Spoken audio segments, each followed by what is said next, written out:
Good afternoon guys, Mike here again from MIM Reptiles. Just quickly show you my alternate white shirt that you can buy from me via Vistaprint as well. Just so you can get an idea of that. It's an alternate white shirt as opposed to my black one that was so nicely shown by Lee from One Soft Kiss. And I just fed my hypo female boa Annie 2 days ago on a large rat, so I thought it would be a good chance to discuss this topic with you guys in my third video of my Fact versus Fiction series.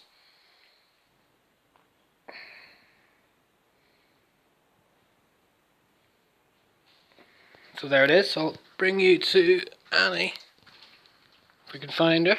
She's getting away.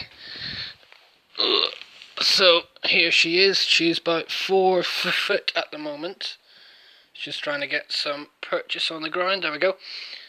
She have just woken her up for this video, so she might be a little bit active. She's still really warm. As you can see there, she is still digesting a large rat from 2 days ago. So this video is all about power feeding.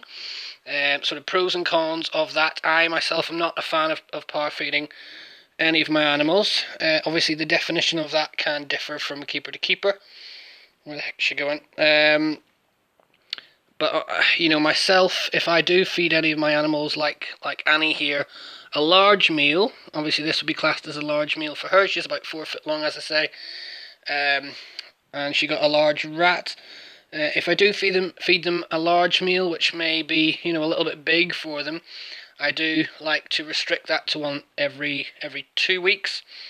You know, power feeding would be dictated sort of, or classed as a large meal every week or every twice a week.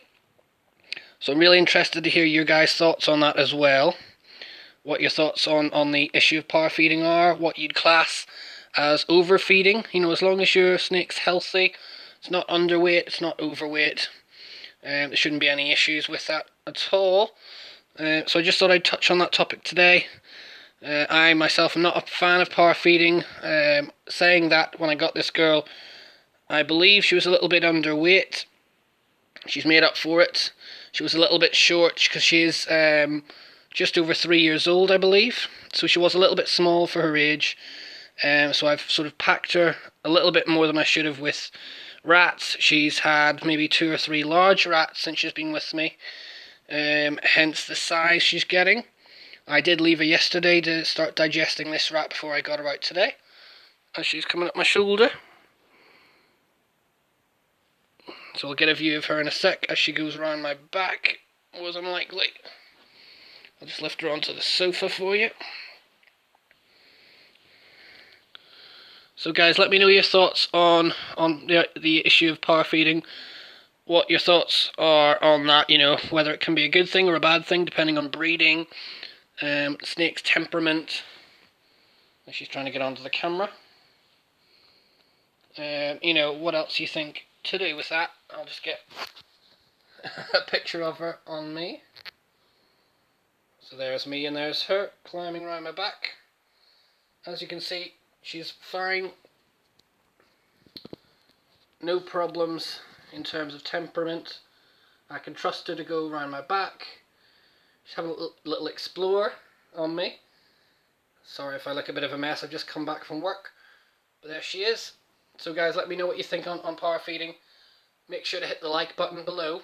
And subscribe if you're new to the channel. Sorry about the shaky camera as well. Thank you again. Let me know below in the comments what you think about power feeding from me and Annie. There she is. Have a good evening and a good week, and I'll give you an insect update in my next video. Cheerio.